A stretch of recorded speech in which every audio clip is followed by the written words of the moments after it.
Hey everybody, Pink Bunny Girl 43 here, and today is day 1 of Yellowfang's week. And the scene that my sister Rachel's going to be drawing today is of Yellow Kit's first experience of feeling other cats' pain, when she gets an upset stomach after her brother Nutkit eats crow food. I'll read this scene to you now. It's on pages 21 through 26 of Yellowfang's Secret. Yellow Kit found it hard to get to sleep that night.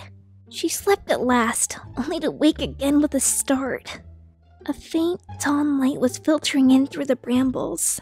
Brightflower and Rowan Kit were curled up together, but Nutkit was squirming around in the bedding, letting out soft moans of pain. It was then that Yellow Kit realized what had woken her. Her belly felt heavy, and every couple of heartbeats, pain shot through it. I guess Nutkit's belly is hurting too. She prodded her brother gently with one paw. "Do you have cramps in your belly?" she whispered. Nutkit's eyes blinked open, and he peered blearily at his sister. "Ugh, how do you know?" "My belly is aching too," Yellow Kit retorted, wincing as another deep cramp coursed through her. She pressed her belly hard against the moss, as if she could squash the pain out of it.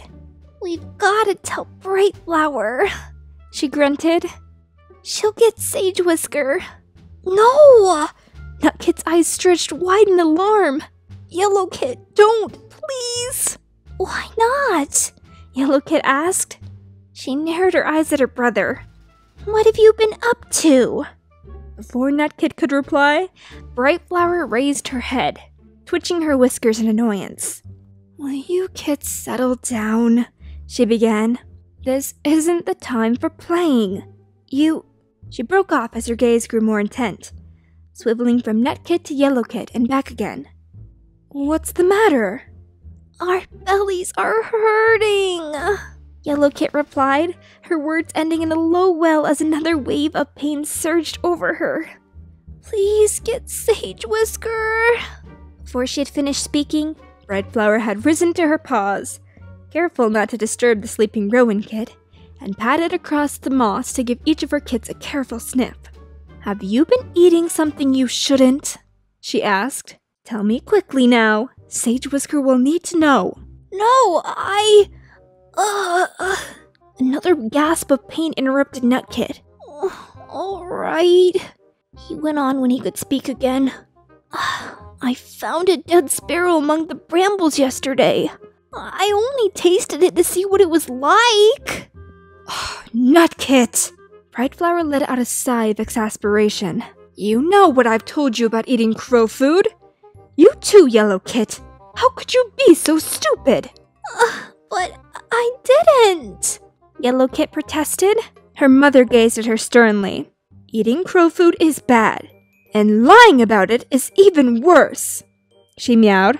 Hot indignation surged through Yellow Kit, almost driving the pain out of her belly.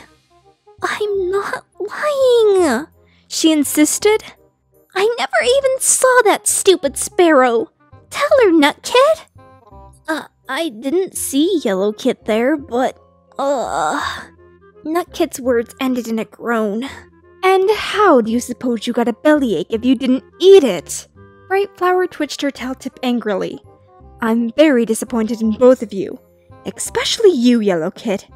Now come outside so you don't disturb Rowan Kit and Pool Cloud. I'll go get Sage Whisker." And then they all go outside the den, and Brightflower brings them to Sage Whisker. "You'd better tell Brightflower the truth about eating that sparrow," Nutkit murmured. "You're only making it worse for yourself." "For the last time, I did not eat that dodgy sparrow," Yellow Kit snapped. "I've got more sense." Nutkit gave her a disbelieving look, but said nothing more. A moment later, Sage Whisker emerged from the den and trotted over to the nursery, followed closely by Brightflower. "Kits!" the medicine cat exclaimed, dropping a bundle of leaves as she halted in front of Yellow Kit and Nutkit. "If it's not one thing, it's another. Have you no sense?" What are you gonna give us?" Yellow Kit whimpered. Sniffing at the leaves as another spasm cramped her belly. Are you going to make us sick to get the bad stuff out of us? Sage Whisker gazed at her intently. That's exactly what I'm going to do, the medicine cat meowed. And this is the herb we need for it. Yarrow.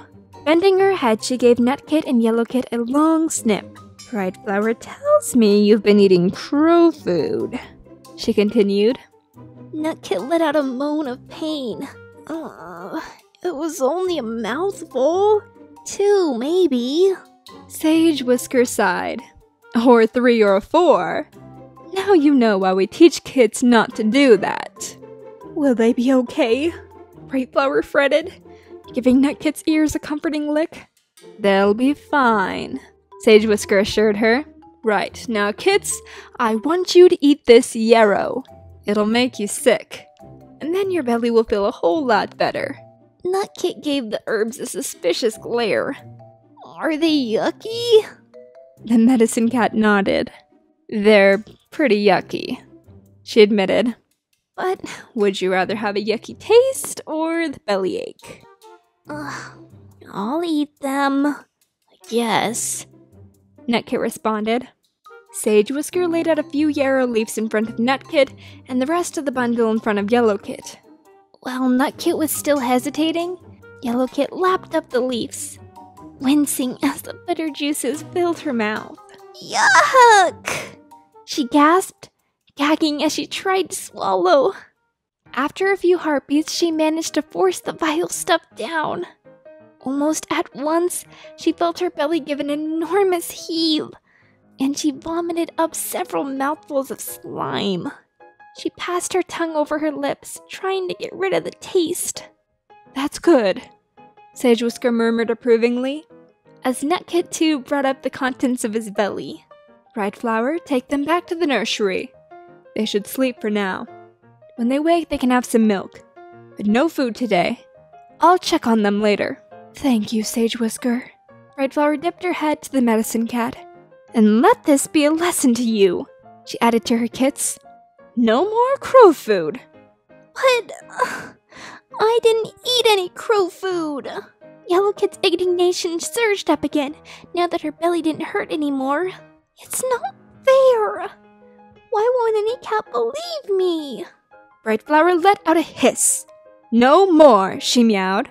I won't punish you for lying this time, because you've suffered enough. But don't let it happen again. Without waiting for Yellowkit to respond, she grabbed Nutkit by the scruff and headed for the nursery. Yellowkit padded after them, her head down and her tail drooping. Her belly was sore from vomiting, and she could still taste the bitter yarrow. But what made her really miserable was the thought that her mother believed she was a liar. Aw, that would stink if you weren't feeling well because of what somebody else did. Nutkit, why did you eat that dodgy bird? That was a pretty silly move. Also, dodgy. That's the best word ever. It's kinda sad that not even her mom believed her. And they made her eat yarrow. Ugh. Wouldn't the medicine cat be concerned if all Yellowkit was throwing up was slime? I mean, seriously. Slime was so 2017.